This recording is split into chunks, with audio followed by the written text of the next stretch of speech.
When the email from Aunt Tolu popped into my inbox, I froze.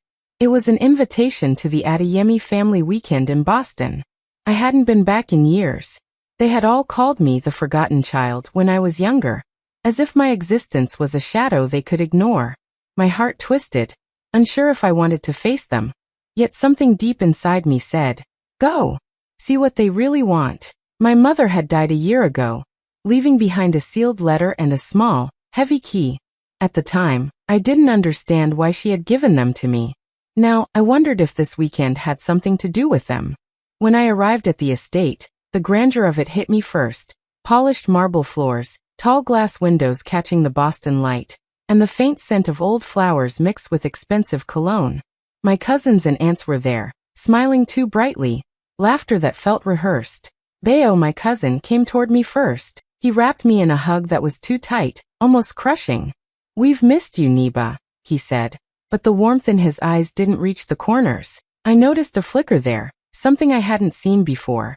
A shadow of calculation, as if they were waiting for a cue I didn't know about. I clutched my mother's letter in my bag, suddenly aware of how heavy it felt. It seemed to hum with secrets, a quiet warning I couldn't yet read. I remembered her words when she handed it to me. This will protect you. Keep it close, my daughter.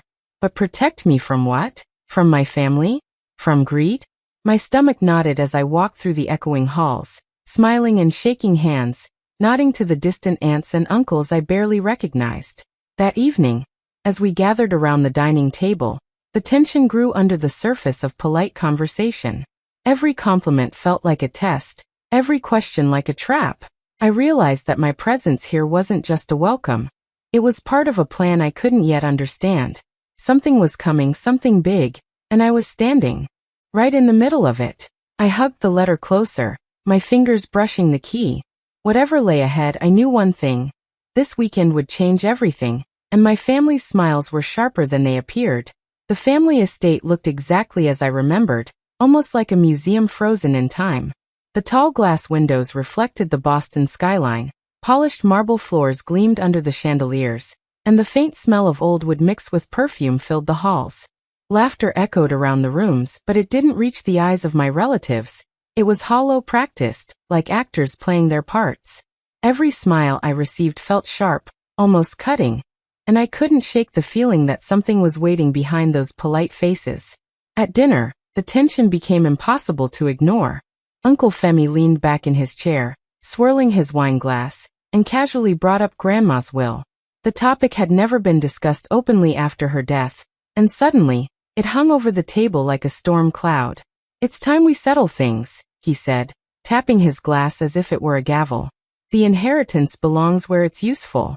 The room went quiet for a moment, everyone nodding in agreement, or maybe in fear. Everyone except me. I asked what he meant, my voice steady but cautious. He smiled tightly, just enough to make my stomach twist. You'll understand soon, dear, he said, his eyes glinting with something I couldn't name. I forced myself to finish dinner, every bite tasting bitter, every laugh feeling like a trap. Later that night, I couldn't sleep. Curiosity and unease pulled me out of bed. As I walked down the dimly lit corridor, I heard hushed voices behind the slightly open study door. I froze, straining to listen. Once she signs, we transfer it quietly. She'll never know, one voice whispered. Another chuckled softly, full of satisfaction. My heart dropped. They were not just talking about money or property. They were talking about me, about my place in this family, and how they plan to erase it. I walked back to my room, my mind spinning. The smiles that had greeted me earlier now felt like knives, and the laughter I had heard was a warning I hadn't understood. I clutched my mother's letter and key, feeling them both heavy in my bag, as if they were the only anchors I had in this storm of deceit. That night, I didn't just feel like an outsider. I felt like a target, the center of a plan I had no idea how to stop. My family's intentions were hidden behind polished manners and perfect smiles, but I knew now. The truth would come out one way or another, and I had to be ready. That night, I locked my door behind me, the heavy click echoing in the quiet hallway. My hands trembled as I took out the letter my mother had left me before she died. It was simple, worn at the edges, but it carried a weight I had never fully understood until now. I unfolded it carefully, almost afraid the words themselves might burn my eyes. "My dearest Neba," it began, her familiar handwriting soft but firm. "If you're reading this, they've already started circling. The inheritance isn't what they think. It's a promise your grandmother made, and a secret she hid through you." My heart skipped a beat. I read it again, trying to absorb every word. Circling. Secret. Promise. My family's smiles, the sharp tension at dinner, the whispered plans I had overheard. All of it suddenly clicked into a dangerous puzzle. At the bottom of the letter, my mother had written a single line that made my blood run cold. Find the book she never finished. I held the letter closer, my fingers tracing the words. Grandma had been an award-winning writer, celebrated across continents, but her last manuscript was rumored to have vanished after her death. Everyone had assumed it was lost, a fragment of genius that would never see the world. But now, my mother's words made it clear. This manuscript was more than a story. It was a key, a hidden map that would unlock the truth about the inheritance they were so desperate to take. I sank onto the edge of my bed, the letter clutched to my chest, and tried to make sense of it. Why would a book matter more than money to my greedy relatives? Why had my mother left me this clue instead of protecting me in some obvious way? My mind raced through every memory of my grandmother, her quiet mornings at her desk, the scent of ink and paper filling the rooms. Could the manuscript really hold the secret to everything my family had been plotting? I stared at the ceiling, listening to the faint sounds of the house, the occasional creak of a floorboard, the wind brushing against the windows, but sleep would not come. My thoughts circled around the letter, and that cryptic line. The warning, the promise, the secret. It was all tangled together like threads in a web. Something dark was brewing, and I could feel it closing in. My family's plan wasn't just about greed anymore. It was about control. And I was the one they wanted to trap. I held the letter tightly all night, the paper warm against my hands, my eyes wide open, imagining the hidden manuscript and the secret it carried. My mother had trusted me with it, and for the first time, I understood that this wasn't just about inheritance. It was about discovering the truth and protecting what was mine before anyone else could take it. I didn't sleep, because the night itself seemed to whisper that danger was closer than I had realized, and the next day would demand courage I wasn't sure I had. The next morning, the house felt quieter than usual. Everyone was bustling around, preparing for the family brunch, their laughter and chatter fading down the hall. I took a deep breath, my mother's letter burning in my mind, and quietly slipped out of my room. The key she had given me felt heavy in my hand, each step toward Grandma's old writing room making my heart pound faster.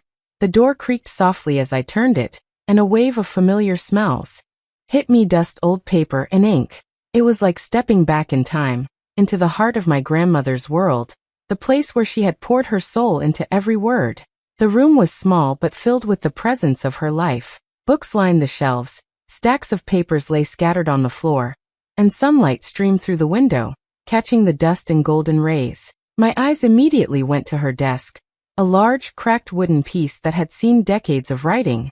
I knelt in front of it, my hands shaking as I lifted a bundle wrapped in brown paper. The manuscript inside was thick, the title boldly written across the front, "The Last Daughter of Olumo." My breath caught. Could this really be it? I carefully untied the paper, and my eyes fell on something tucked inside, a folded legal document. My heart stopped. I unfolded it slowly, barely daring to hope. The words on the page made my hands tremble. It was Grandma's real will. Every property, every royalty from her books, every trust she had set up, all of it was in my name. I sank back against the desk, the weight of the discovery pressing down on me. My mother had known. That was why she had given me the key and the letter. She had trusted me to find this, to protect what was rightfully mine. For a moment, I just sat there, trying to process the truth. I was about to hold the proof that would change everything, that would finally put me in the place my family had tried to deny me for so long. I felt a surge of hope, relief, and fear all at once.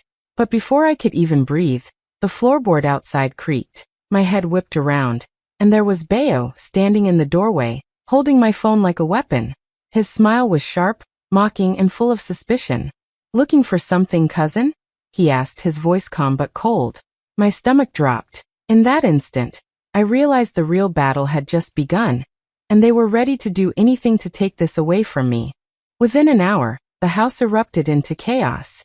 Bayo had already spread the story, his voice loud and sharp, telling everyone I had broken into Grandma's study and stolen private family papers. The room felt like it had turned upside down, whispers and gasps bouncing off the walls. Uncle Femi stormed in, his face red, eyes wild, demanding I hand over the manuscript immediately. "It belongs to the family," he shouted, slamming his hand on the table. I looked at him steadily and said, "I am the family." The words felt small compared to the roar of anger surrounding me, but I meant them. They didn't care. They laughed at me, cruel, mocking laughter that cut deeper than any words. Bayo stepped forward, snatching the manuscript from my hands. Uncle Femi grabbed the edges, shoving me aside as the paper slipped from my fingers. "This is fake. You forged it," they accused, their voices overlapping, a chorus of greed and lies. I tried to protest, tried to explain, but no one would listen. My family, the people I had once trusted, had turned on me in a single hour. Every smile from the night before now felt like a blade. By evening, I was kicked out of the estate. I walked away humiliated, my cheeks burning with shame. My name whispered and smeared through the halls I had once loved. My luggage was packed, the doors slammed behind me, and I felt the sting of betrayal in every step I took. The drive back to my small rented room in Boston was heavy, each passing streetlight casting shadows that felt like the memory of their eyes, judging, accusing, mocking. I couldn't believe this was the same family I had once called mine. But they didn't know one thing. While they laughed and claimed victory, I had taken photographs of every page in the manuscript. Each word, each legal clause, each secret my grandmother had left was safely stored on my phone. The proof was mine, untouchable, invisible to them. My mother had trusted me, and now I knew why. Even in their cruel triumph, they had left a mistake, a thread I could pull, a truth I could reveal. I sat that night in silence, scrolling through the photos, feeling a quiet fire building inside me. They had tried to erase me, to humiliate me, to steal what was mine. But the story was far from over, and soon, the world would see what they couldn't stop. A week later, my phone rang with an unknown number. I hesitated, my hand hovering over the screen, a mix of curiosity and caution twisting in my stomach. When I answered, a calm, professional voice spoke, full of excitement and warmth. "Is this Niba Adeyemi? We're thrilled to inform you that your late grandmother's unpublished manuscript, The Last Daughter of Olumo, has been selected as the centerpiece of this year's Boston Literary Gala." My heart stopped for a moment. I gripped the phone tightly, unable to speak at first. The same manuscript that my family had mocked, called fake, and tried to steal from me was now about to be celebrated on a stage far bigger than I had ever imagined. Every lie, every cruel laugh, every betrayal they had thrown at me suddenly felt powerless in the face of this news. The words echoed in my mind over and over. Selected, centerpiece, literary gala. I could almost see the hall filled with people, cameras flashing, and experts recognizing my grandmother's genius, and by extension, acknowledging me as the rightful heir to her legacy. I didn't waste a second. I emailed the photographs I had taken of the manuscript to the publisher, making sure every page, every word, every detail was verified. I needed the evidence to be undeniable. Each click of the send button felt like a strike of justice, a quiet but fierce reminder that I had the proof they couldn't erase. I double-checked the files, read over the documents, and for the first time since that disastrous family weekend, a wave of hope surged through me. The law of truth was on my side, and it was precise, unshakable. For hours, I sat staring at my phone, replaying the words from the call, imagining the scene at the gala. My family, who had tried to humiliate me, would be powerless to stop this. The manuscript they had laughed at, the very proof they had tried to snatch and destroy, was about to make me the center of attention, the inheritor of recognition, and the bearer of my grandmother's story. Fate, it seemed, had a sense of timing that even they couldn't manipulate. That night, I felt a quiet thrill that I had never known before. My mother's letter, my photographs, and my grandmother's wisdom had all led to this moment. The stage was being handed to me, not because I begged, not because I fought with anger, but because truth, evidence, and talent never fail in the end. My family had wanted to keep me small, hidden, powerless. Instead, Fate was about to place me in the spotlight, where they could only watch and understand too late that I had already won. The Boston Literary Gala was like stepping into a dream I didn't know I could reach. The hall was alive with light, music, and the soft murmur of hundreds of guests dressed in elegance. Cameras flashed, and whispers floated through the air like sparks. I wore a deep blue dress, simple, elegant, not meant to dazzle, but meant to be remembered. Every step I took toward my seat felt heavy with anticipation, my heartbeat matching the rhythm of the event itself. As the host began announcing the evening's highlight, my eyes scanned the crowd. And there they were, Uncle Femi, Aunt Tolu, and Bayo. They hadn't been on the invitation list, but somehow they had arrived, trying to insert themselves into a world that was no longer theirs. My stomach tightened, but I kept my head high, my back straight, my hands calm. I had waited for this moment far too long to let their presence shake me.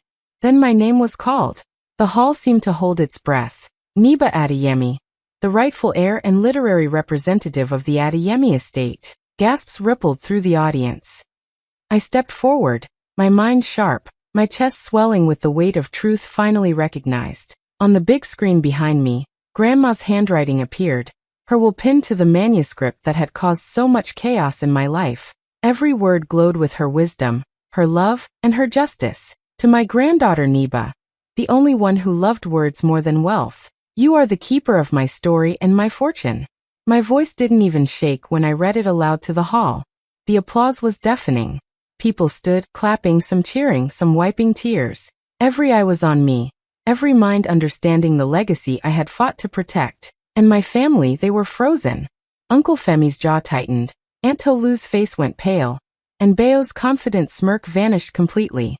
They looked like paper blown by a sudden wind, exposed, powerless, and shocked beyond repair. The truth, once hidden, was now clear for everyone to see. The manuscript, the will, the evidence I had fought to keep safe, it was all shining under the bright lights of Boston, undeniable, and public. For the first time in years, I felt the weight of justice and recognition in the same moment. They had tried to erase me, humiliate me, and steal what was mine. But here, in this room filled with brilliance and truth, I stood taller than they ever could. And they knew in every silent second that their games had failed. I was no longer invisible. I was seen, honored, and untouchable. After the gala ended, the crowd began to thin, but a swarm of journalists had already surrounded my family. Microphones and cameras pointed at them like hunting arrows. Reporters shouted questions, relentless and sharp. Is it true you accused her of forgery? One asked. Another pressed. Why did you hide the manuscript for years? Their voices were full of curiosity, judgment, and a hunger for truth. Uncle Femi stumbled over his words, trying to force an answer, but sweat beaded on his forehead and his confident facade crumbled with every question. Aunt Tolu's hands shook as she adjusted her dress, eyes darting between reporters and Bayo. Bayo himself tried to smile, tried to charm, but the cracks in his act were obvious. They had been exposed, their lies laid bare for the world to see, and they couldn't spin their way out of it. Every pause, every fumble, every quick glance told the story they had tried to hide. Greed, envy, betrayal. I didn't speak. I didn't need to. I walked calmly past them, holding the golden plaque awarded posthumously to my grandmother. The award glimmered under the hall lights, a symbol of the recognition and justice that had been denied to her in her lifetime, but could not be denied now. In my hand, it felt heavier than any inheritance, heavier than any money they had wanted to steal. It carried her vision, her words, and the proof that she had seen me when no one else had. I could see their faces, pale and frozen, as the cameras captured every reaction. Their anger, confusion, and helplessness were broadcast to the world, but I felt nothing but calm satisfaction. They had tried to erase me, humiliate me, and claim what wasn't theirs, but she had written her justice in ink. Every word of her manuscript, every clause in her will, every page I had secretly photographed had been her shield, her voice speaking through me.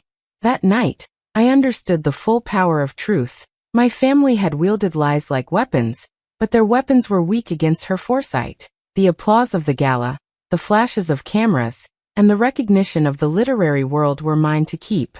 They had tried to steal my inheritance, to take what was mine by right, but they couldn't hide from history, from evidence, or from the world that now knew everything. The legacy belonged to me, protected by her love and her careful planning, and there was nothing they could do to change it.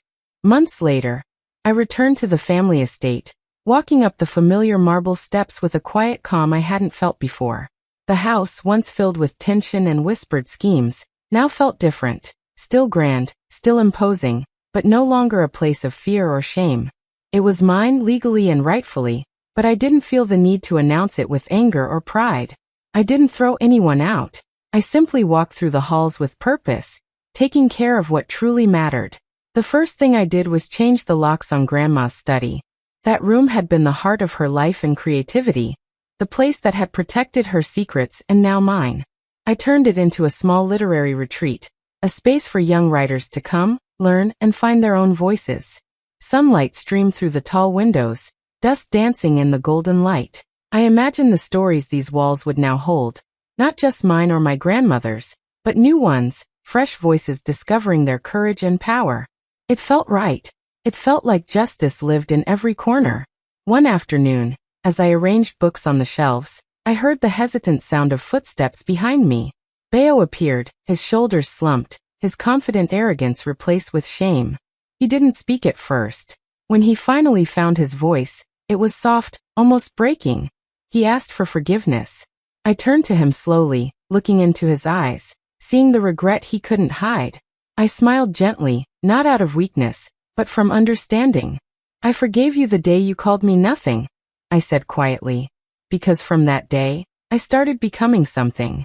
He nodded, shame and a hint of relief in his eyes. It was a silent acknowledgement that the past could not be rewritten, that the pain he caused had been transformed into strength on my side. I didn't need to lecture him, punish him, or shout victory. There was no speech, no dramatic proclamation, just peace, a deep, quiet satisfaction that comes from knowing you fought with truth, not revenge. As I walked through the estate that evening, the sun setting over the Boston skyline, I felt a calm I hadn't known in years. The house was alive again, but this time with honesty, creativity, and the future I chose to build. My family had tried to steal from me, humiliate me, and erase me, but I had come home not to conquer, but to create. And in that choice, I found the kind of victory that truly matters. The peace of having lived and fought for what was right, and the freedom to write my own story without fear. A year later, I stood on a small stage in a brightly lit hall, looking out at a sea of eager faces. Young African writers had gathered, notebooks in hand, eyes full of curiosity and hope. They had come to learn from Niba Adeyemi, the girl who had once been called the forgotten child, now a best-selling author with her grandmother's legacy in her hands. My heart swelled with quiet pride, but it wasn't the kind that came from fame or money. It was the kind that came from knowing I had survived, learned, and grown. In my hands, I held the published copy of The Last Daughter of Oyemo, Grandma's book finally complete, its pages alive with her words, her secrets, and her wisdom. My mother's letter, the one she had left me before she died, was printed as the foreword. I opened the book carefully, my fingers brushing over the worn edges of her handwriting. When I reached the last line she had written to me, I felt a lump in my throat. "They'll try to erase your name, but remember, stories are louder than greed." I read the line aloud, letting it linger in the quiet of the hall. The audience remained still for a moment, absorbing it, then erupted into applause. The sound was overwhelming, warm, and real. Somewhere in that thunderous clapping, I felt their presence. My mother, my grandmother, watching proud, not because I had won the inheritance, but because I had become something they had always known I could be. For years, my family had tried to diminish me, to steal what was mine, to convince me that my worth was tied to money and recognition. But now I understood. It had never been about that. It had been about becoming the story they could never rewrite, about taking the pieces of my past, the betrayal, the letters, the manuscript, and turning them into something larger than any fortune. I closed the book gently, the weight of it comforting and powerful at the same time. The young writers looked at me with admiration and curiosity, but I knew that the lesson wasn't about fame, awards, or wealth. It was about resilience, courage, and the truth that stories, real stories, written with love, patience, and integrity, outlive greed, deceit, and selfish ambition. As I stepped down from the stage, applause still echoing, I smiled. feeling a lightness I hadn't known in years. I had claimed my inheritance, yes, but the real victory was deeper, richer, and far more lasting. I had become the story, and no one could ever take that from me.